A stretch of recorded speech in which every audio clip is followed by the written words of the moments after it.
Hello,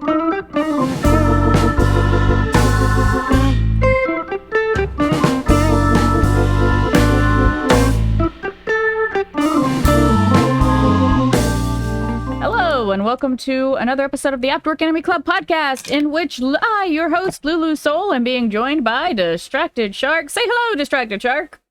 Yes, hello. Howdy. All right, so we did a whole intro before, and I forgot to record it. That's on me. I'm going to give a brief idea, summary, whatnot, of what happened. So, I'm a fan of this YouTuber dude named Giguk.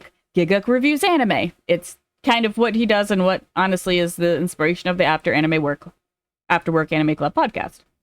It's his whole thing. Yeah, he makes good videos. They're lots of fun. And he does a seasonal anime recap. And in his seasonal anime recap, Giguk got poetic about an anime. Usually when Giguk gets poetic about an anime, the anime is really good. So despite this anime being called Checks Notes Days with My Stepsister. Giguk made it sound fun. So I decided that I was going to watch it.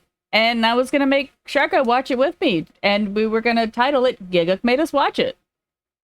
So congrats, you're caught up, and we have watched the first two episodes. I have thoughts about it. Do you want to get yours out first? I'm actually really curious to see what you're gonna say, and then I'll say what I'm gonna say. Okay. For one, this is not a very energetic show. No, it's not. Which is kind of the point, I think. By the end of episode 1, I was getting ready to say, man, both of these characters are clinically depressed. And as it turns out, yes. Yeah, they are. Very, very depressed. They seem to be definitely, or at least extremely apathetic.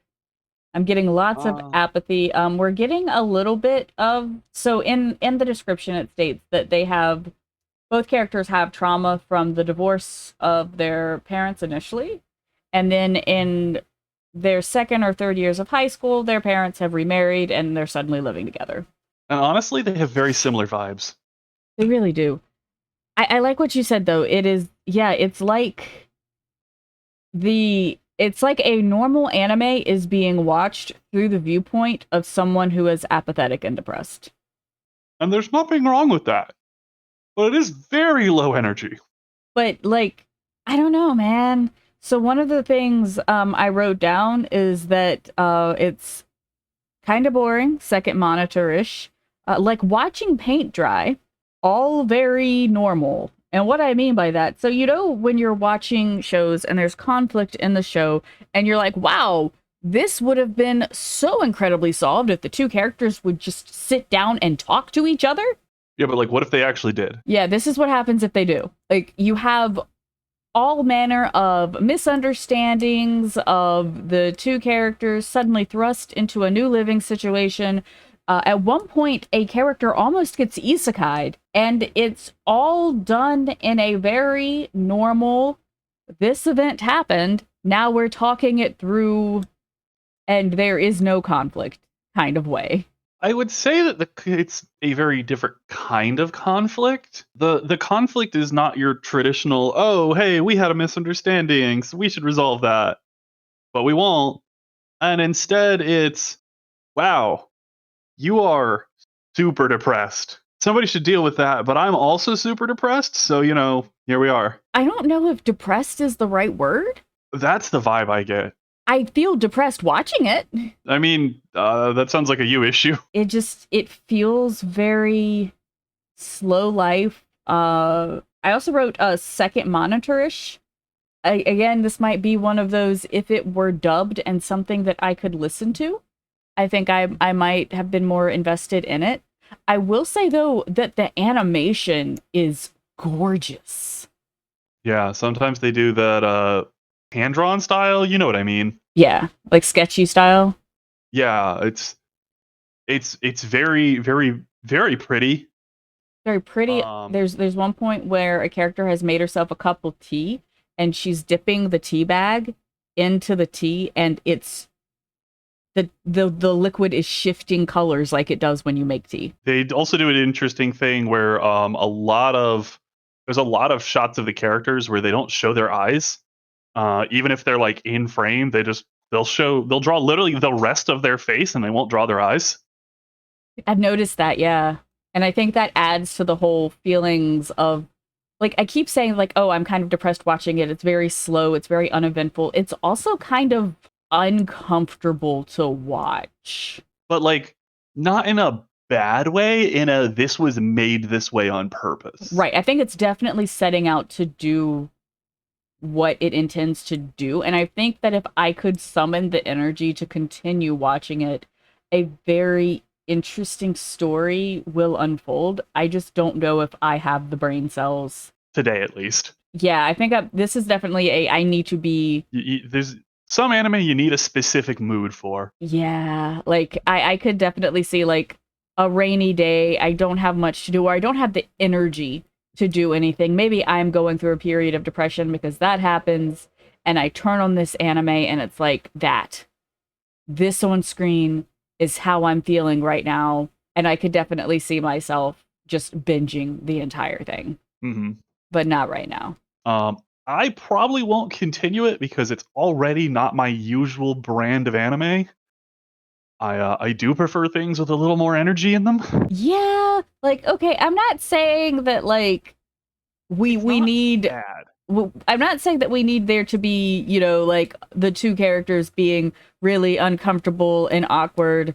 I am saying that when the brother is helping his stepsister unpack and he finds her bra, that should be something a little more engaging than a musical montage where he mildly freaks out and everyone laughs. Well, I mean, yes and no. That music thing was already happening, and then that yeah, it was just came in, but part of the events that was very normal.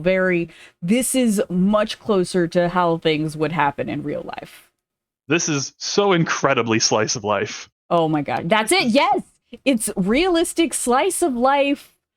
People communicate with each other. Very pretty. But that's not really something I'm interested in.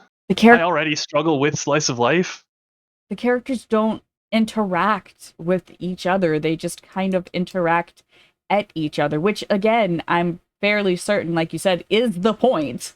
It is what it is supposed to be doing. I just am not engaged. This doesn't feel like an anime that is trying to be interesting and isn't. This is definitely an anime that is designed and is doing what intended. But God, I don't know if I want to watch it. It feels like another in a very popular series. I've been seeing them more and more of like, I feel like this anime was created with people going through burnout in mind. Yeah. And you know what? If I'm going to watch an anime about burnout, I'm going to watch Zom 100. Hey man, that inspired a guy to write a book. Did it? Yeah. Mother's Basement. He said that watching that anime inspired him to start writing a book. Anyway, so yeah, that's kind of all we've got to say about at least this rendition of Gigas Made Us Watch It. Who knows if there'll be more or not. Okay, so I remembered that we have this whole thing about the vibe check. And the vibe check is you will know for sure if you will like or dislike an anime based off the first 3, sometimes 4 episodes of an anime. We only watched 2 of Life with My Stepsister. So we're back again. I convinced Shark that we needed to watch episode 3. And you know what? I do have to take back my statement. I do feel differently about the anime after 3 episodes. Do you? Yes. Oh, you sound angry. Angry is more energy than the show is worth right now. I figured it out. I figured out the word I was looking for. We kept saying the word depressed or depressing when the word I was personally looking for is apathetic. I can only remember because they just said her name. Ayase. Oh, snap. Female lead. And Asamura, the male lead. But Ayase, I don't think I've heard her tone shift from her standard speaking tone in 3 episodes. Same for him. Like, apparently, they've laughed harder than they've laughed in months to years, but we don't know because that part was skipped over and then referenced later. Yeah. We were told that. At least with the male lead, we've seen him get flustered a couple times True. and like actually express emotions. I feel like there's a really engaging and deep story here, but instead of showcasing the story, they put an apathetic blanket over the story and highlighted the animation instead. To be clear, it's a very pretty show. It's very well animated. Very pretty. It really feels like this was maybe like an animation team's final project, and this entire show was created to showcase the very best that they can do because it's all done very well. And again, to be clear, I'm sure there are people where this story resonates with them, but not me. We're going to go into slight spoiler for the first 3 episode territory now. I'm going to blink that on the screen a few times. You've been warned. The first 7 minutes into episode 3, my brain is going, I actually want there to be some romantic or sexual tension between these two characters because I want to see some kind of energy or conflict or just anything dramatic happen. And then it does, and it's not dramatic. She crawls into bed and she's like, hey, even though we had this conversation earlier about how I don't actually sell my body, you want to buy my body? And he understandably gets upset about it. And the way he gets upset is to go, you're acting like someone I hate. And then he puts a blanket over her and gives her a pep talk, which is very nice. Like I like they resolve conflict and reach conclusions in a very mature and realistic way. It's all of the conflicts that happen in the first 3 episodes are almost immediately resolved by just talking to each other. And good. That's how these things should be. But God, it's not interesting. It's really not interesting. Like I mentioned it earlier, and I'm going to say it again. If you have ever watched a show and you've been like, wow, all of these issues would be solved if the two characters would just communicate. Well, this is the anime for you because they definitely communicate right away. This is also the reason why in those other shows, those people don't communicate. Because it's interesting. Sometimes. Now, I will say that other times it can get drawn out really poorly. It really can. But, like, at least with this, like, hey, you know, blah issue. Okay, well, let's talk about it. All right, cool. Issue's resolved. At one point, she thinks that he's a crossdresser, and I still don't know. That kind of came out of nowhere. Yeah, like 1 minute they're talking about... It came off a conversation about laundry, and then all of a sudden, oh, so you're a crossdresser? It was just... What? And this, like, he doesn't freak out. He doesn't yell. He doesn't, like, there's no... They just go... He goes, no. Okay, hold up, wait. And then they talk it out and they resolve it. Yeah, he's like, I'm not a crossdresser. And then they start talking about how even if he were, that would be okay because they don't believe in conforming to gender norms. Which, you know, nice, thanks. But also, what the fuck? Oh, and he gets her. Apparently he understands her better than anyone. Including herself. Like, everything he says, she feels. I feel like this could be, like, really interesting, but, like, I don't believe that these characters feel.